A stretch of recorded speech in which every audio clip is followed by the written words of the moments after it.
This is the cutout from a big saw blade I did in my last weapon build video. It's the center of a blade like this, circular saw blade. So I put some markings on it, and we'll cut that out and turn it into a throwing star. Let's get to cutting.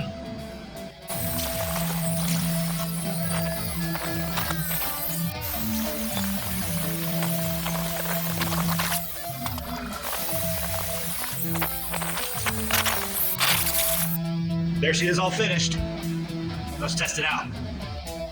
While we're waiting for that to cool, let's try a regular saw blade. Yeah, didn't stick.